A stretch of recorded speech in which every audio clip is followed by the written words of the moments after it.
मैंने बहुत कोशिश की, लेकिन अम्मी इस बात पर डटी रही कि कोई गैर लड़की उनकी बहू बनकर इस घर में नहीं आएगी, क्योंकि उनके खानदान में कभी ऐसा हुआ ही नहीं था। और उनकी सबसे बड़ी दलील यही थी कि उन्होंने मामू से वादा कर लिया था कि तानिया को अपनी बहू बनाकर इस घर में लाएंगी। ये क्या बात है? जो जिंदा हो उनके वादे और ख्वाहिशात की कोई परवाह ना की जाए, और जो दुनिया से चले गए उनके साथ वादे निभाए जाए। बस मैं फिर ना अम्मी को मना पाया और ना मलिया अपने घर वालों को। फिर एक दिन मलिया का रोते हुए फोन आया कि अब उसके अब्बा इस दुनिया में नहीं रहे। फैजाद, मैंने तुम्हें कितनी बार कहा है कि उस लड़की का नाम मत लिया करो मेरे सामने। अम्मी, उसके अब्बा की डेथ हो गई है, उससे हमारी जरूरत है। क्यों भाई? उसका अपना कोई नहीं है? हमारी क्यों जरूरत पड़ गई है उसे? मैं हूं ना, हर दुख दर्द में उसकी ढारस बनने के लिए। पहले माँ की ढारस तो बन जाओ, जिसका दुनिया में आखिरी सहारा तुम हो। क्या हो गया अम्मी, आपको क्यों जिद कर रही हैं? हमें आज शाम निकलना है वहाँ के लिए। मैंने कहीं नहीं जाना, तुमने जाना तो बेशक जाओ, और उसके पल्लू से लगकर तब तक बैठे रहो जब तक उसके आंसू खुश्क नहीं हो जाते। क्यों आपने अपने दिल को इतना पत्थर कर लिया है? मैं पत्थर दिल तो तुम हो गए।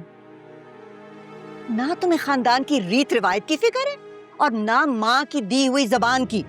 जो रीत रिवायत इंसान की खुशियों को खाने लगे ना, ऐसे रीत रिवायत को तोड़ देना चाहिए। खैर, नहीं जाना आपकी मर्जी, कम से कम फोन करके दो बोल हौसले के दे दें। क्यों भाई? जिस लड़की के साथ मैं कोई रिश्ता बनाना ही नहीं चाहती, उसको मैं उम्मीद क्यों दिलाऊं? अल्लाह उसके बाप की मगफरत करे, बस इससे बढ़कर मैं और कोई दुआ नहीं दे सकती उसके लिए।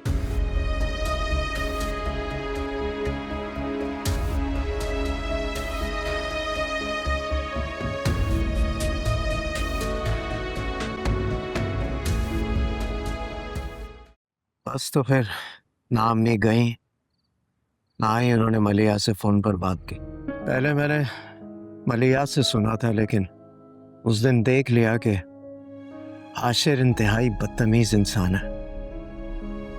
मेरी बात कान खोल कर सुन लो मिस्टर, दोबारा तुमने इस तरफ रुख किया तो मैं तुम्हारी टांगे तोड़ दूंगा।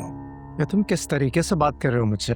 तुम जैसे सड़क छाप आशिकों से ऐसी बात होती है, जिनकी तो अपनी कोई इज्जत होती नहीं और उन्हें दूसरों की भी इज्जत की कोई परवाह नहीं होती। गलत समझ रहे हो तुम। मैं मलिया को अपनी इज्जत समझता हूँ, और जल्द मैं अपनी अम्मी के साथ आऊंगा। वो रिश्ता मांगेंगी मलिया का। मत मान लो मलिया का। मलिया का रिश्ता उसके अब्बा अपनी जिंदगी में कर गए है, और तुम अपनी माँ को जहमत मत दो। अगर वाकई कराची से आए हो तो पहली ट्रेन पकड़कर वापस चले जाओ। ये ना हो कि कराची वालों को तुम्हें तलाश करने के लिए यहां तक आना पड़े।